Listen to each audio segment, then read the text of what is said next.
Au nom du Père et du Fils et du Saint-Esprit. Amen. Christ est ressuscité, Alléluia. Il est vraiment ressuscité, Alléluia. Mes frères, à travers cette petite vidéo, nous sommes très heureux de vous rejoindre pour célébrer ensemble le mystère pascal et puis procéder à la rénovation de notre foi baptismale. Alléluia, Alléluia, Alléluia, Alléluia, Alléluia, Alléluia. Le Seigneur soit avec vous. Et avec votre esprit. Évangile de Jésus-Christ selon saint Jean. Gloire à toi, Seigneur. Le premier jour de la semaine, Marie-Madeleine se rend au tombeau de grand matin. C'était encore les ténèbres.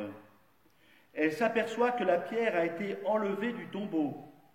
Elle court donc trouver Simon-Pierre et l'autre disciple, celui que Jésus aimait, et elle leur dit : « On a enlevé le Seigneur de son tombeau, et nous ne savons pas où on l'a déposé. » Pierre partit donc avec l'autre disciple pour se rendre au tombeau. Ils courent tous les deux ensemble, mais l'autre disciple courut plus vite que Pierre et arriva le premier au tombeau. En se penchant, il s'aperçoit que les linges sont posés à plat. Cependant, il n'entre pas. Simon-Pierre, qui le suivait, arrive à son tour. Il entre dans le tombeau. Il aperçoit les linges posés à plat, ainsi que le suaire qui avait entouré la tête de Jésus, non pas posé avec les linges, mais roulé à part à sa place. C'est alors qu'entra l'autre disciple, lui qui était arrivé le premier au tombeau. Il vit et il crut. Jusque-là, en effet, les disciples n'avaient pas compris que, selon l'Écriture, il fallait que Jésus ressuscite d'entre les morts. Acclamons la parole de Dieu. Louange à toi, Seigneur Jésus.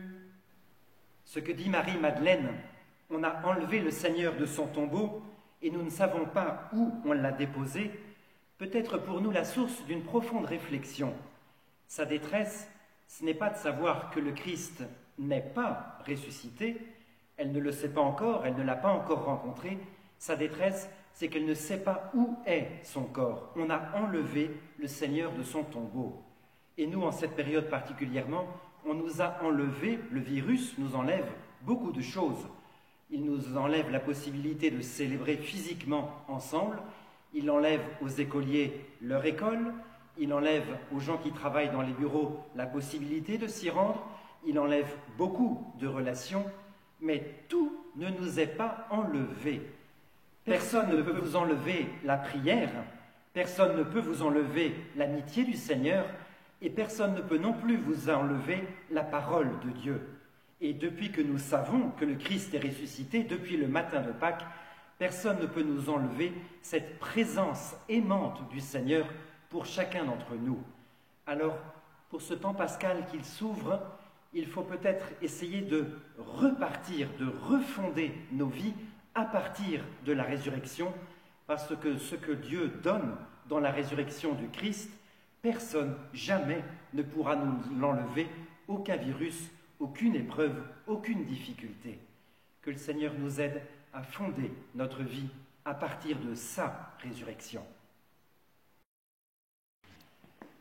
Frères bien-aimés, nous aussi, par le mystère pascal, nous avons été mis au tombeau avec le Christ dans le baptême, afin qu'avec lui, nous vivions d'une vie nouvelle. Alors, renouvelons notre renonciation à Satan et notre profession de foi au Dieu vivant et vrai. Lumière du Christ, nous rendons grâce à Dieu.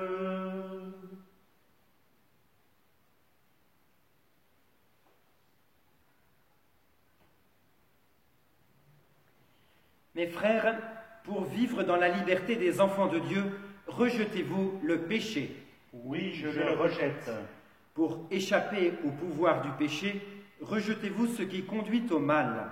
Oui, je le rejette. Pour suivre Jésus-Christ, rejetez-vous Satan, qui est l'auteur du péché. Oui, je le rejette. Croyez-vous en Dieu le Père Tout-Puissant, Créateur du ciel et de la terre? Nous croyons. Croyez-vous en Jésus-Christ, son Fils unique, notre Seigneur, qui est né de la Vierge Marie, a souffert la passion, a été enseveli et ressuscité d'entre les morts, et qui est assis à la droite du Père? Nous croyons. Croyez-vous en l'Esprit Saint, à la Sainte Église catholique, à la communion des saints, au pardon des péchés, à la résurrection de la chair et à la vie éternelle? Nous croyons. Telle est en effet notre foi, la foi de l'Église. Le Seigneur soit avec vous. Et avec votre esprit. Que demeure en vous la grâce de Dieu, la grâce pascale qu'il vous offre aujourd'hui, qu'elle vous protège de l'oubli et du doute. Amen. Par la résurrection de son Fils, il vous a fait déjà renaître, qu'il vous rappelle toujours à cette joie que rien, pas même la mort, ne pourra vous ravir. Amen. Ils sont finis les jours de la passion. Suivez maintenant les pas du ressuscité, suivez-le désormais jusqu'à son royaume, où vous posséderez enfin la joie parfaite. Amen. Et que Dieu Tout-Puissant vous bénisse, le Père, le Fils et le Saint-Esprit. Amen. Allez dans la paix du Christ, alléluia, alléluia. Nous rendons grâce à Dieu, alléluia, alléluia.